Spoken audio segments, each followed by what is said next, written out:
With the first overall pick in the inaugural Professional Women's Hockey League draft, Minnesota selects Taylor Heisey.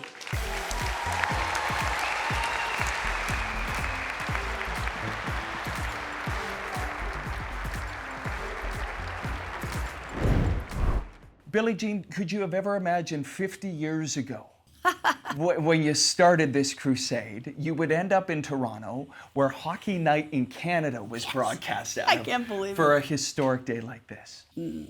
Probably never ice hockey. I mean, you know what? I don't even know. All I know is I wanted so much more for women's sports because we're just, nobody saw us really. You know, I was thinking today that we started our tennis 53 years ago. But you want this for all the sports, like the WNBA is now. I hope Canada gets the team. I know they had an exhibition up here and you guys sold out. And watching them and how much better they've gotten over the years, thanks to Title IX that afforded all these athletic scholarships to everybody around the world, not just Americans. And you really see the talent pool getting better and better. And then when it comes to ice hockey, oh my God. I mean, getting to know hockey has been fantastic. I would have loved hockey, okay? I wondered about that. I would have loved it. First of all, it's hand-eye, it's quick, it's in and out, it's not a straight line. It's just exactly what I love in sports. Resistance, I love it. Give me the puck. You know, I always say give me the ball, now I say give me the puck. But I remember in March of 2019, Kendall Coyne called us. And she says, I want to talk to you guys.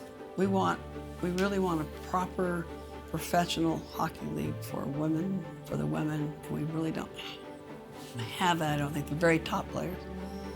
And the dream really started back in 2019, in March when she called, but then she came to see us in June. You know, we started really talking heavily. And then we started talking to people that had money, that could do it. Because it's great to have an idea, but unless you have the investment behind it, it doesn't work. And Mark Walter and Kimber Walter, we're really indebted to them. Let's talk about that. Because in any interview I've heard when you talk about women's sport and new leagues and new pioneering enterprises, you've talked about patience. It's the long run, yeah. You've got to be in it for the long haul. You've got to be patient, but persistent, like constantly, every single moment. You've got to be persistent, but you also have to dream, have a vision. What should it look like? You wrote something, Billie Jean, that really struck me about risk aversion. In that, in the corporate world, people rah-rah, they support it, they applaud it, but there's a tangible thing about financial backing to make this viable. Well, that's what makes a difference. And the question we're asking now is, you as a corporation, do you spend as much on women's sports as you do on men's sports? And it usually gets pretty quiet, but on the other hand, they said, we've never thought about it from that point of view. So you can see their wheels turning that, wow, we should think about women's sports as an investment. People are just now starting to invest in women's sports. We're at the tipping point now, just barely. And I've waited for this day my whole life. And today represents all those dreams. When you get up and you can start talking about a new league, I'm so excited. I remember when we started our tour 53 years ago. And I know when we started we formed our WTA 50 years ago, we're celebrating. We celebrated equal prize money at the US Open this year. But eventually that's what we want for the women. But in all fairness, you cannot start where the others start. At least you would love to, but it's usually impossible.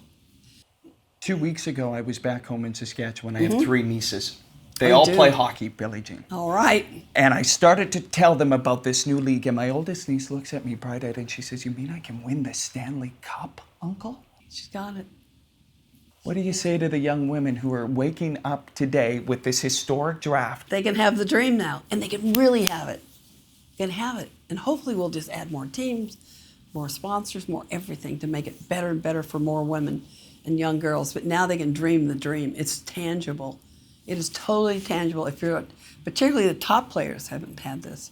So That's what makes a difference when you can get everybody funneling into one league. But we have to thank the leagues that came before too, the ones that tried and didn't make it, because so you look at any sport, you'll know that there were other leagues that tried, and all those help. They're like a stepping stone to this moment today. How have you? I get the sense you've always known this was within you, Billie Jean. Since I was 12. Yeah. I had an epiphany at 12. Yeah. I was at the Los Angeles Tennis Club. I played tennis 1 year. I didn't come from tennis at all. A friend asked me to play, and I said, well, "What's tennis?" I love it though, and I started dreaming about. I noticed that everybody was white. They wore white clothes, played with white balls, and I said, "Where's everybody else?" If I could become number one, I knew it was played all over the world. I started thinking, And I didn't know the word platform, but that's what I was visualizing as a 12-year-old. I was visualizing this platform, having an opportunity to reach a lot of people if I were number one, and maybe, just maybe, they might listen to me, just maybe. And I promised myself I would champion equality the rest of my life that day at 12 years old. And that's what sustains me. It's funny, it's automatic. Of course I'm going to do this the rest of my life. I love it. I love the fact that people have touched my life in so many ways, and hopefully I've helped touch their lives in a positive way. And Muhammad Ali and I used to talk about this all the time.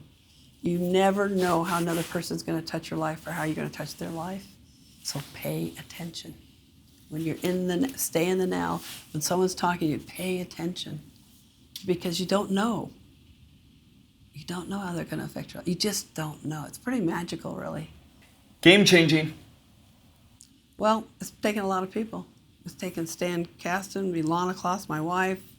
It's taken so many people. I mean, you have no idea how hard everybody works 24/7 on this. When Ilana's always got a phone in her, I go, "What is it? Hockey?" She goes, "Yes."